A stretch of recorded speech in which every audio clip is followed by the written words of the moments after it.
கட்சியினுடைய சீமான் வீட்டில் வந்து இன்னைக்கு சம்மனை ஒட்டியிருந்தாங்க. ஒட்டியிருந்ததை கிழிச்சிருந்ததை தவறுனால அவர் இந்த காவலரை வந்து அடித்து இழுத்து துன்புறுத்தி ஒரு மாதிரி ஒரு சட்டவிரோதமாக கொண்டு போனாங்க, விசாரணை பண்ணுறாங்க. இது வந்து சரியாக இருக்கும். இல்லை யார் யாரை அடித்தாங்க?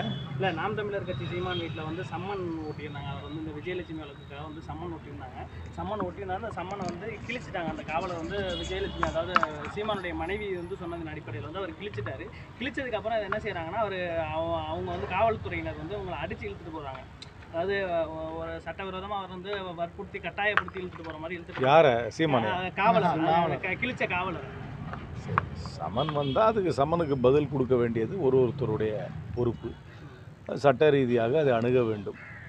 ஆனால் காவல்துறை எதற்காக ஏன் ஒருத்தரை அடித்தார்கள் என்று அவர்கள் விளக்கம் கொடுக்க வேண்டும். அதே மாதிரி மும்மொழி கொள்கை பிரச்சனை, மும்மொழி கொள்கையை ஏற்றுக்கிட்டால் தான் தமிழ்நாட்டுக்கு நிதி வழங்கப்படும் அப்படின்லாம் வந்து மத்திய கல்வி அமைச்சரே பேசுகிறாரு. இதுக்கு வந்து ஸ்டாலினும் வந்து ஒரு முதலமைச்சர் வந்து எதிர் விமர்சனம் வந்து தெரிவிக்கிறார். அதாவது வந்து நிதி கொடுக்க முடியாதுன்னு சொன்னவங்களுக்கு வரி கொடுக்க முடியாதுன்னு சொல்கிறதுக்கு ஒரு நிமிடம் கூட, ஒரு நொடி போதும் அப்படின்னு சொல்லி பேசுகிறாரு. இதை எப்படி பார்க்குறீங்க? மும்மொழி கொள்கையை தமிழ்நாடு ஏற்றுக்கொள்ளாது. தமிழ்நாட்டில் ஒருமித்த கருத்து உண்டு. ஆங்கிலமும் தமிழும் போதும். மூணாவது மொழியை திணிக்கக்கூடாது தமிழ்நாட்டில். இதை மூணாவது மொழியை வேண்டாம் என்று எல்லா அரசியல் கட்சிகளும் சொல்கின்றன. ஒரு அரசியல் கட்சியை தவிர, பாஜகவை தவிர அனைத்து அரசியல் கட்சிகளும் இதில் தெளிவாக இருக்கின்றார்கள். தமிழ்நாட்டில் இருமொழி கொள்கை போதும், தமிழ் ஆங்கிலம் போதும் என்று சொல்கிறார்கள். ஒன்று கேட்குறேன், வட இந்தியாவிலிருந்து நிறைய பேர் தென்னிந்தியாவுக்கு வேலைக்கு வராங்க, தமிழ்நாட்டுக்கே வராங்க. வரவேற்கிறேன். அவங்க அவங்கெல்லாம் தேவை தான் தமிழ்நாட்டோட வேலைக்கு. வரும்பொழுது யாருக்கும் தமிழ் தெரியறது இல்லையே. அவங்க அங்கே ஒன்றும் தமிழ் கற்றுக்கிட்டு இங்கே வரதில்லையே. இங்கே வந்து அவசியத்துக்காக, இங்கே வந்து வேலையின் அவசியத்துக்காக தமிழ் கற்றுக்குறாங்க. அதே போல் நம்ம ஊர்லேருந்து யாராவது வட இந்தியாவுக்கு வேலைக்கு போனாங்கன்னா அவசியத்துக்காக கற்றுக்குவாங்க. அவசியத்துக்கு வேணும்னா யார் வேணுமாலும் கற்றுக்கலாம். ஆனால் அதை கட்டாய பாடமாக்குறதை ஏற்றுக்கொள்ள முடியாது. இதுதான் என்னுடைய நிலை, இதுதான் காங்கிரஸ் கட்சி நிலை, இதுதான் அனைத்து அரசியல் கட்சிகள், பாஜகவை தவிர இருக்கும் அனைத்து அரசியல் கட்சிகள் நிலை என்னவென்றால், இன்றைக்கு தமிழ்நாட்டு கல்வி முறையில் இது ஆங்கிலமும் தமிழும் போதும். நம்மளுடைய கல்வி முறை மற்ற மாநிலங்களோட முன்னேறி இருக்கிறது. நம்மளோட குறியீடுகள், சமுதாய குறியீடுகள் மற்ற மாநிலங்களோட முன்னேறி இருக்கிறது. அதனால் இன்னொரு மொழியை திணிக்க தேவையில்லை. யாருக்காவது படிக்கணும்னு ஏதாவது ஒரு மொழியை படிக்கணும்னு ஆசைப்பட்டாங்கன்னா அதை படிக்கலாம். ரெண்டாவது, இன்றைக்கி இருக்கிற இந்த ஆர்டிஃபிஷியல் இன்டெலிஜென்ஸ் ஏஐ காலத்தில் மொழி வந்து முக்கியமே கிடையாது. எந்த மொழியை நான் பேசினாலும் புரிஞ்சுக்கிறவங்களுக்கு வேறு மொழி தான் தெரியும்னாக்க அது ஏஐயே டிரான்ஸ்லேட் பண்ணிவிடும். அதனால் தேவைக்கு ஏற்றாற்போல் எல்லோரும் கற்றுக்குவாங்க. வலுக்கட்டாயமாக ஒரு மொழியை திணிக்க வேண்டாம். மத்திய அரசாங்கம் செய்யும் செயல் என்னவென்றால் இந்தியை திணிக்க வேண்டும் என்பது அவருடைய அர்த்தம்.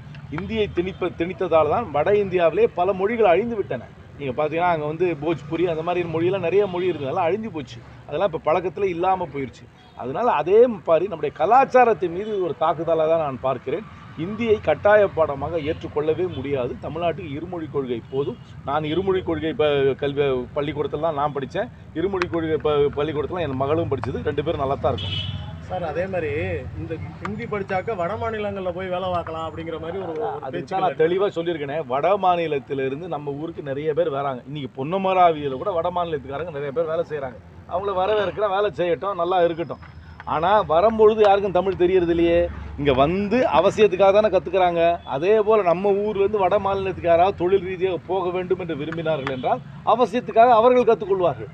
அதனால் இதை வலுக்கட்டாயமாக பண்ணணும்னு அவசியமே கிடையாது. அதே மாதிரி நடிகர் விஜய் வந்து கட்சி தொடங்கினாரு. நீங்கள் ஏற்கனவே சொல்லியிருந்தீங்க நடிகர் வந்து கட்சி தொடங்கி இருக்காரு, ஆனால் அதுக்கப்புறம் அவர் யார் என்னங்கிற நிலைப்பாடை சொல்லட்டும்னு சொன்னீங்க. இப்போ வந்து அவர் 2ஆம் ஆண்டு தொடக்க விழாவும் தொடங்கியிருக்காங்க. அதில் வந்து நிறைய விஷயங்கள் அவர் பேசி, அதாவது பாசிசம் பாயாசம் சொல்லி திராவிட கட்சிகளையும் எதுக்காக பாஜக போன்ற கட்சிகளையும் எதிர்க்கிறாரு. பாசிசம் பாயாசம் ஒரு கொள்கை நீங்கள் நினச்சிக்கிட்டீங்கன்னா நீங்கள் வேணால் நினச்சிக்கலாம். அது எனக்கு ஒரு கொள்கையாக படலை. அதனால் சினிமாவுக்கு எழுதுகிற பஞ்ச் டயலாகுக்கெலாம் நான் பதில் பஞ்ச் டயலாக் என்னால் கொடுக்க முடியாது. தொடர்ந்து தமிழ்நாடு பொறுத்தவரைக்கும் திராவிட அரசியல் தான் ஈடுபட்டு கடந்த 50 ஆண்டுகளில் வந்து திராவிட அரசியல் தான் தமிழ்நாட்டை ஆண்டிருக்கு. அதே மாதிரி இவர் திராவிட கருத்துக்களை, திராவிட கொள்கைகளை முன்னிறுத்தி கொண்டு வராரு. இதை எப்படி பார்க்குறீங்க? இல்லை, தமிழ்நாட்டுடைய கட்சி இப்போ தான் சின்ன ஒரு அடி எடுத்து வச்சிருக்கு. இன்னும் போக போக தான் தெரியும். இன்னும் அவருடைய கொள்கை தெளிவு எனக்கு தான் விளங்கலை. நான் போக போக தெளிவாகும்னு நினைக்கிறேன். 3வது பெரிய கட்சியாக உருவெடுத்துக்கிட்டு இருக்குன்னு அதெல்லாம் தேர்தல் தாங்க முடிவு பண்ண முடியும். யார் பெரிய கட்சி, யார் சிறிய கட்சி, யாருக்கு 3வது இடம், யாருக்கு முதல் இடம், அப்படின்றதெல்லாம் தேர்தல் தான் முடிவு பண்ண முடியும். தேர்தலுக்கு முன்னாடி ஹேசியத்திலே என்னால் சொல்ல முடியாது. 2026 சட்டமன்ற தேர்தலில் வந்து வெற்றி பெற்று ஆட்சி அமைப்போம் அப்படின்னு சொல்லி பேசி எல்லா அரசியல் கட்சியும் போட்டியிடும் பொழுது ஆட்சி அமைப்போன்ற ஒரு நம்பிக்கையில் தானே போட்டியிடுவாங்க. ஆட்சி அமைக்க மாட்டோம், ஜெயிக்க மாட்டோன்ற நம்பிக்கையில் யாரும் எந்த போட்டியிலையும் இறங்குறது இல்லையே. நானும் இது வரைக்கும் 3 தேர்தலை நானும் நேரடியாக சந்திச்சிருக்கேன். 13 தேர்தலை நான் வந்து பார்த்துருக்கேன். எந்த வேட்பாளராக இருந்தாலும் சரி, எந்த கட்சியாக இருந்தாலும் சரி, தேர்தலை சந்திக்கும் போது வெற்றி அடைய போகிறோம், ஆட்சி அமைக்க போகிறோம் என்ற ஒரு இலக்கோடு தானே போட்டியை சந்திப்பார்கள். அந்த வகையில் இது யதார்த்தம் தானே. அவர் கொள்கையிலே வந்து சொல்லும்போது சொன்னாரு, திராவிடமும் தமிழ் தேசியம் தனது கண்கள் அவங்க கொள்கைக்கு நான் விளக்கம் கொடுக்க முடியாதுங்க. அவங்க கொள்கைகளுக்கு அவங்க தான் விளக்கம் கொடுக்க முடியும்.